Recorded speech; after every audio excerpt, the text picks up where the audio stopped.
Bonjour à tous, c'est le docteur Walid Mekidem et aujourd'hui on va parler de la tuyauterie au niveau des jambes. Quand je dis tuyauterie, je parle du système artériel. C'est quelque chose que j'évoque souvent sur ma chaîne, quand je parle du cœur, quand je parle de l'hypertension artérielle, quand je parle des AVC. Mais il y a quelque chose sur lequel je ne me suis pas encore bien arrêté, c'est sur les jambes. Parce qu'il y a des personnes qui sont très embêtées par les problèmes d'artères au niveau des jambes. En général, dans le jargon, on parle d'artérite. D'un point de vue médical, on a un mot un petit peu plus compliqué. On parle d'AOMI, c'est un acronyme qui veut dire artériopathie oblitérante des membres inférieurs. Ça veut tout simplement dire les artères qui se bouchent au niveau des jambes. Et les artères qui se bouchent au niveau des jambes, eh bien, ça peut devenir très problématique parce que ça peut même dégénérer jusqu'à des ulcères au niveau de la peau. Des ulcères, c'est vraiment des trous, ça se creuse au niveau de la peau. Et les ulcères artériels, ça fait vachement mal. Alors, je vais juste revenir sur l'AOMI, enfin l'artérite au niveau des jambes. C'est dû à quoi principalement et comment ça se manifeste? Alors, les principaux facteurs de risque de l'AOMI, eh bien finalement, ce sont les mêmes que pour l'infarctus ou pour les AVC.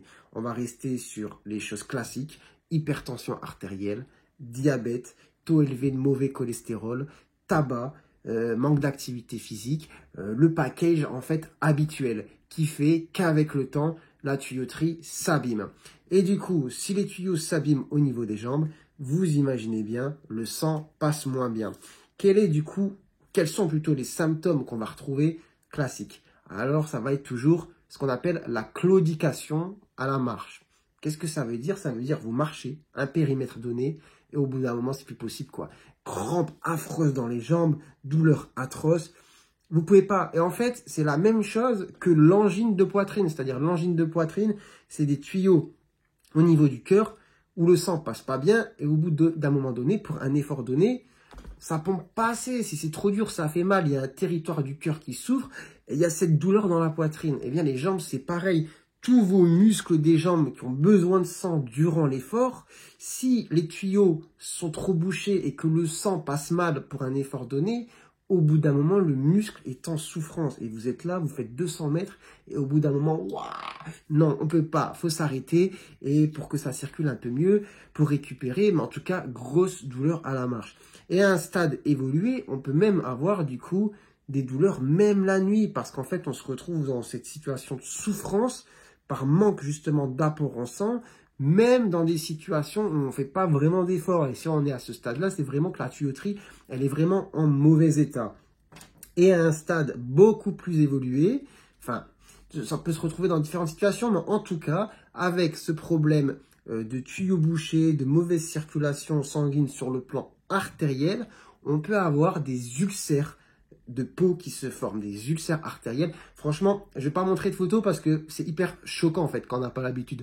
Je vous invite à taper ça sur Google Images si vous voulez voir. Mais en fait, c'est vraiment des morceaux de jambes qui se creusent et on a la chair à vif. C'est hyper douloureux. Ça fait plein de petits ronds comme ça au niveau des jambes ou des formes d'ovales où vraiment on perd de la substance. C'est douloureux, c'est assez bien limité, c'est pas beau à voir.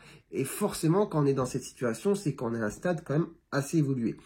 Donc, faut le savoir, parce qu'avant d'en arriver là, si on a des symptômes d'artérite au niveau des jambes, on se dit, faudrait consulter. Et du coup, à un certain stade, bon déjà, il faut mettre en œuvre les règles d'hygiène de base de vie pour limiter la casse au niveau des tuyaux. Je parlais de tabac, je parlais de sédentarité, activité physique, mauvais cholestérol, diabète, hypertension, tout ça, il faut mettre à plat. Après, évidemment, il y a certains traitements qu'on peut mettre en place pour, entre guillemets, préserver au mieux la tuyauterie. Et dans une certaine mesure, en fonction de l'état justement de la plomberie au niveau des jambes, on peut être amené à faire des gestes de ce qu'on appelle chirurgie vasculaire. D'accord? Pour éviter les situations dramatiques, on se retrouve vraiment avec un endroit où le sang ne passe plus, et un, où ça vous donne une souffrance énorme, et deux, où ça vous crée des ulcères artériels qui sont assez conséquents.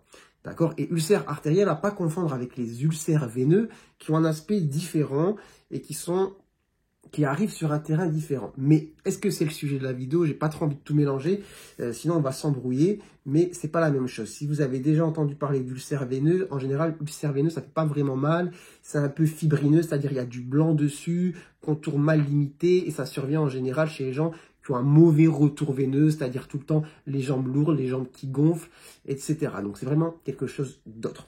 En tout cas, j'espère que je vous ai mis un petit peu les choses au clair sur le plan de l'artérite au niveau des jambes, à quoi c'est dû, ça concerne qui, comment ça se manifeste, finalement comment ça soigne, quelles sont un petit peu les conséquences de tout ça. Si vous avez des questions, n'hésitez pas à les mettre en commentaire.